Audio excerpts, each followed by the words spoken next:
Good morning, everybody. I got two things to share with you today, and the first is ranged combat. I did a bunch of testing with ranged combat, spent a couple hours on it, just literally running around shooting monsters with the change in lag on the Lemania server, because I wanted to find out, does it actually feel better? Is it actually good?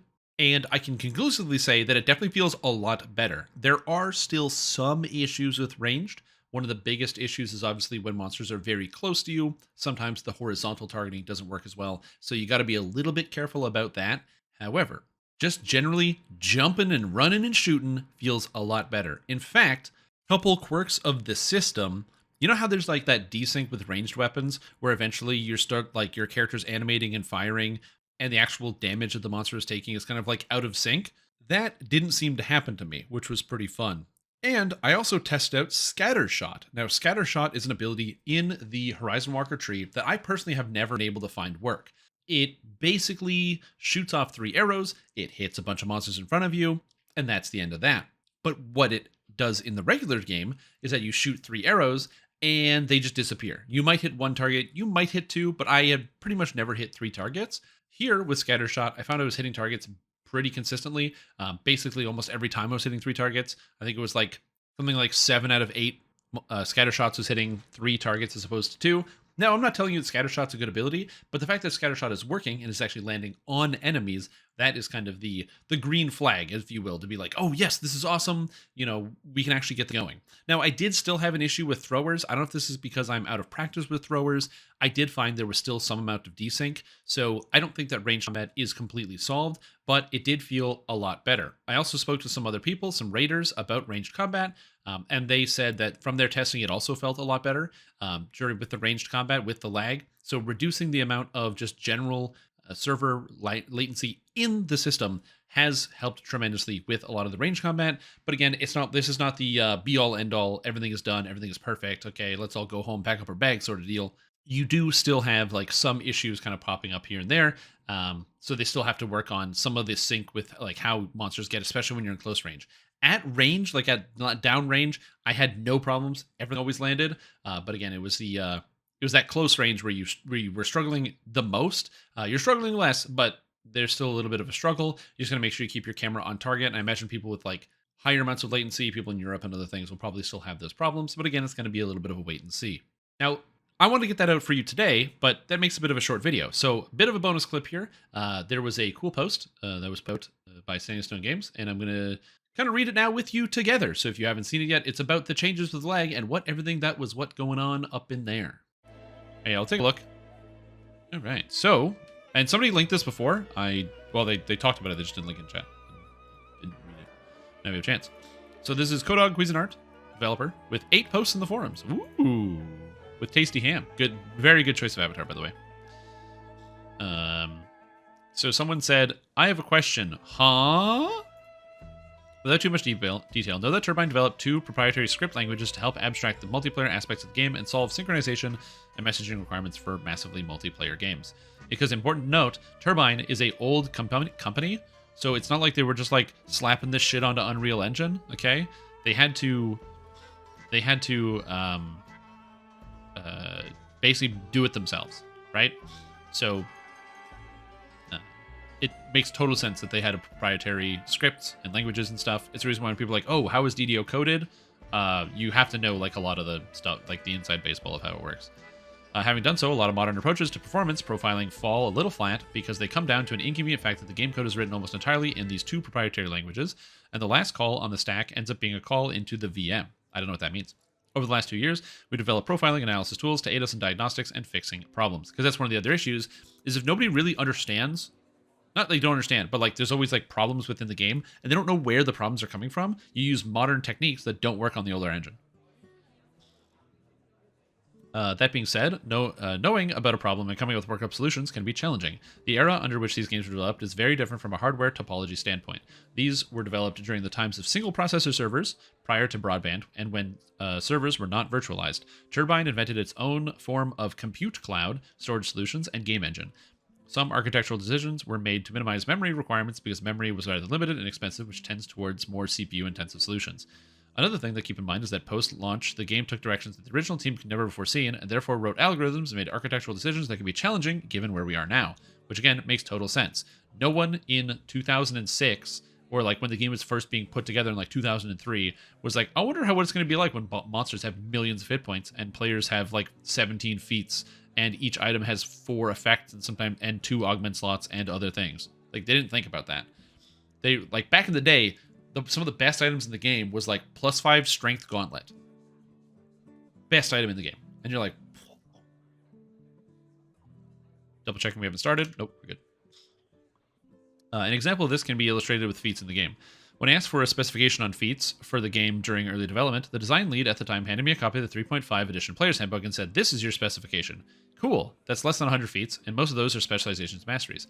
At the time, network speeds were not as fast as they are now, and serializing a player across the server boundary was considered very expensive, so we jumped through hoops to compress information on the player. We were operating under the impression that, like other MMOs, we would have cross-server boundary combat akin to WoW and Lord of the Rings. This was prior to deciding upon the instance model of content that DDO later adopted.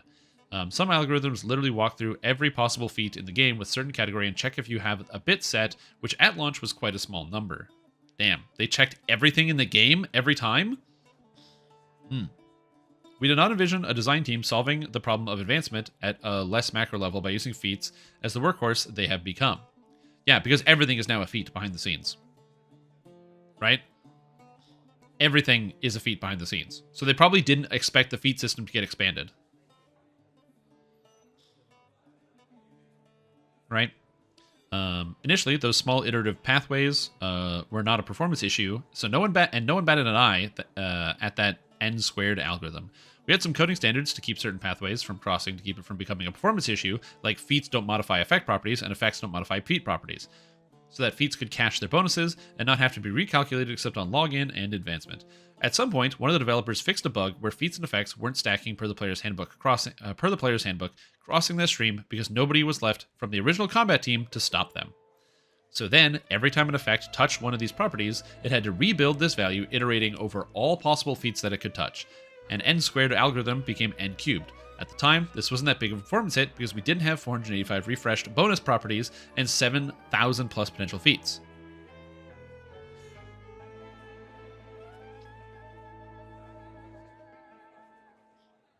Yeah. Interesting. This is very interesting to me. So this fix is very much a fix fighting against the very architecture under which the Fate system was designed. This is just one example.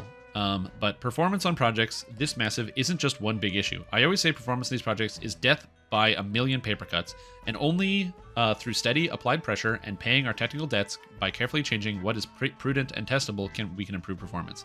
This change has been a long time coming, with a lot of different rounds of testing and finding a lot of peculiar and stumping problems along the way.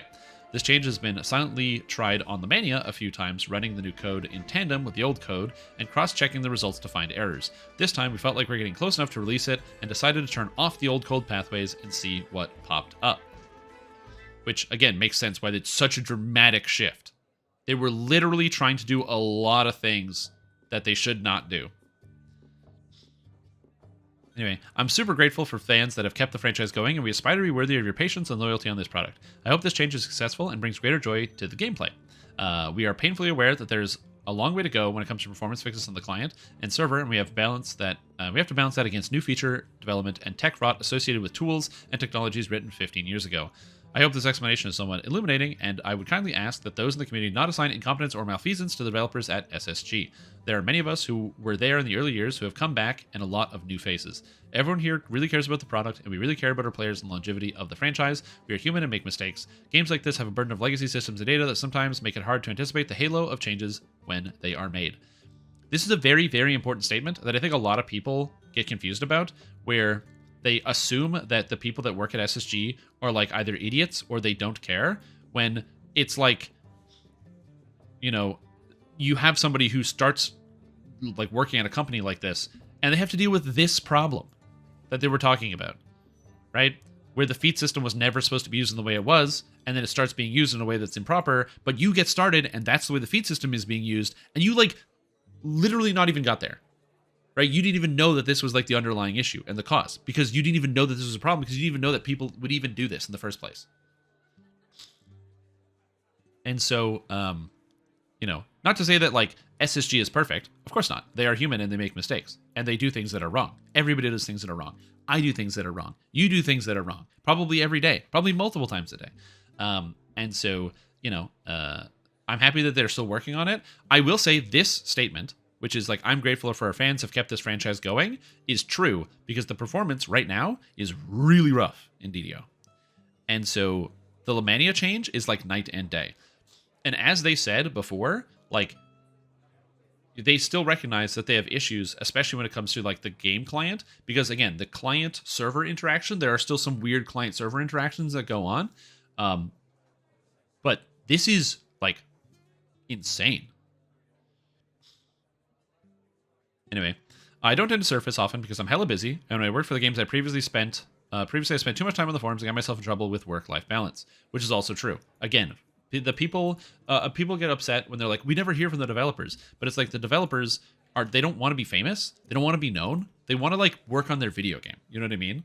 And the more you type on the forums, the more people associate you with the game, and the more people go to you. Hey, if this is Kodog posting all the time, hey Kodog, what about this? Hey Kodog, what about that? And now he's like, finishes work, and he's going to spend time with the family. But boom, boom, buzz, buzz, my phone is going off. People are asking me direct questions, and this and that and the other thing. So I can also understand why people want to like put that back.